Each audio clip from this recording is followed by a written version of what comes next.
Pag ako nagnegosyo ng burger.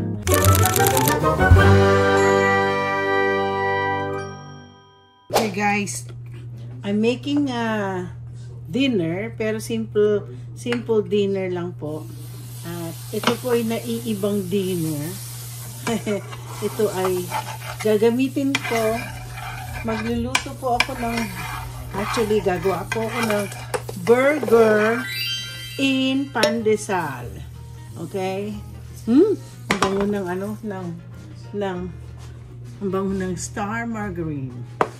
So, normally, kaming mag-asawa, we always have this one. Bumibili po kami ng burger. Ganito lang yan. Kanina si Lance gumawa ng sarili niya.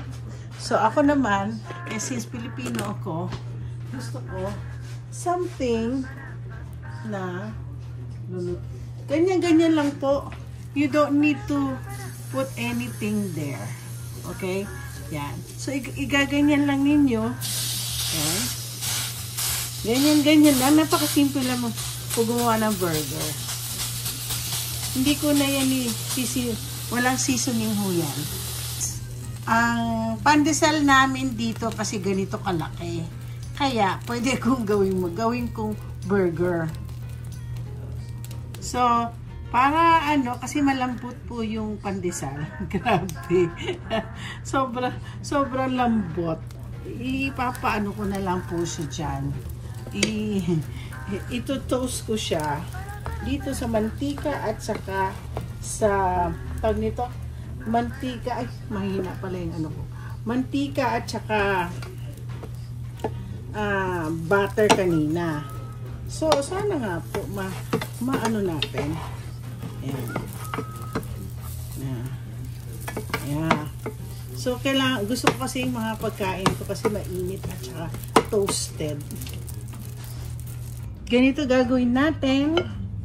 Asan nga dito yung unahan? Ito. Ay, na-toasta na siya. Tostado. Okay. So, ilalagay ko yung burger dyan. Tingnan nyo ha. Burger in pandesal. Ngayon, lalagyan ko po. Ay, teka muna, may mali. Masanda, kulang pa. Okay, nakalimutan ko. May hilig po kasi ako sa burger na merong lettuce. So, yan. Ako, nadamihan na naman ang kamay ko. So, lalagyan po natin ng urong natin yan. Para makita nyo, naglagay ako ng onions. Maarte po ako pagdating sa ganyan. Tapos, lalagyan ko po na,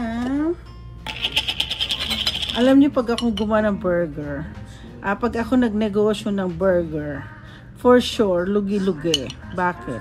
Ang daming condiments. So, marami po ako nilalagay na condiments. Okay? Kaya, for sure ako ay So, tapos, lalagyan natin ng ketchup. Kita niyo yan. At, nasaan na yung aking Tingnan niyo ha, wala po akong nilalagay na mga ibang yan, lalagyan po natin ng mustard. So, ayan na po. Tadadaan! Ay, baliktad. Yung pala, di bale. Yan po ang aking, papakita ko na sa inyo. At medyo yung akin. Yan ang aking burger in pandesal. Maganda ba? Tadang! Maganda ba? Guys, I'm gonna try my burger in pandesal. Meron pang natira. Tingnan ako. Ang sarap.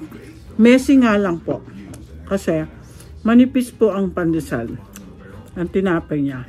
So, masarap siyang kainin. Kasi, masarap. Don't forget to like and subscribe. Malaki kasi pandesal namin dito. Hindi po maliit, kaya pwede namin gawing burger bun. Okay, thank you.